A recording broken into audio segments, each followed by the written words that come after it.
Welcome back. At the end of chapter 4, Olivine had just boarded the Moon Mist, a steamboat headed for Redwall, and the last thing that we saw was that the jackrabbit, who had been kind of stalking her, was also on the boat. And that leads us to chapter 5, the canyons. The boat slowly steamed through the night, and Olivine fitfully drifted in and out of sleep. By and by, the sky began to lighten. The landscape along the river had changed. Gone were the shores of river rock and brush. In their place soared red canyon walls. Olivine blinked her eyes and stretched, glad that the cold was starting to break. She took a look around the boat. Her gaze stopped on a critter standing at the rail, a jackrabbit with one mangled ear. He looked right at her. Her body turned so cold it made her jump. The jackrabbit gave a tight smile, then turned and headed for the bow. Olivine got to her feet, looking after him, but he was gone. How strange, she thought. Adjusting her bag, she went to the rail and peered over the side. Below, the dark water rippled.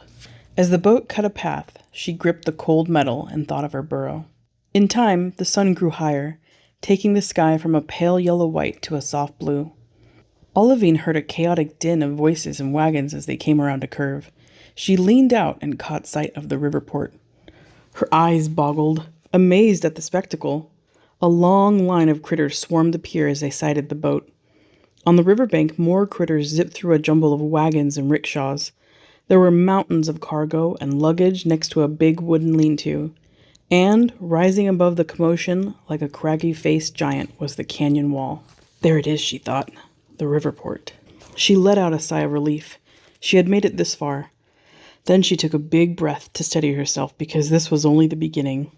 She still had to find her way through the crowd, through the canyons, all the way to Redwall. Olivine clung to her bag as the boat docked. Then the critters on board began to disembark. She inched along the congested pier, passing a mind-boggling array of unfamiliar faces. As she went by the lean-to, a raven inside gave her a wink. Ashore, critters knocked her this way and that. She narrowly missed being crushed by a crate of melons that tumbled off a cart. Her mind spun, trying to remember Rooks' instructions. What did he say? But she could barely hear herself think over the squeaking wheels of a rickshaw. Then it came to her. Find the passenger wagon to Redwall. As the thought popped into her mind, the throng parted enough for her to see a wagon. She pushed her way to it and rushed up the steps, anxious to climb aboard and escape the crush of the port. After paying a coin to the driver, an ancient white-headed eagle, she plopped into a seat. She nearly smiled, but stopped as the same jackrabbit from the boat came up the steps. He gave Olivine a broad smile, his teeth the color of rotting wood. She looked at her feet, and was thankful when he passed her and made his way to the back. A pair of deer mice and a river otter climbed aboard. Then came a tortoise who meandered down the aisle for some time before finally locating a seat. At last, the eagle started the wagon, and it began forward. Inwardly, Olivine gave herself a pat on the shoulder. She had found the passenger wagon. Maybe this won't be so hard after all, she thought.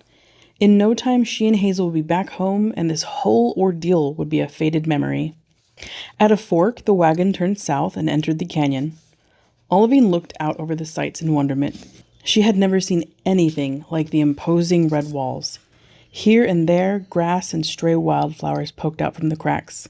Lean trees found purchase on barely there shelves of rock. The wagon rocked gently as the wheels steadily rolled over the smooth trail.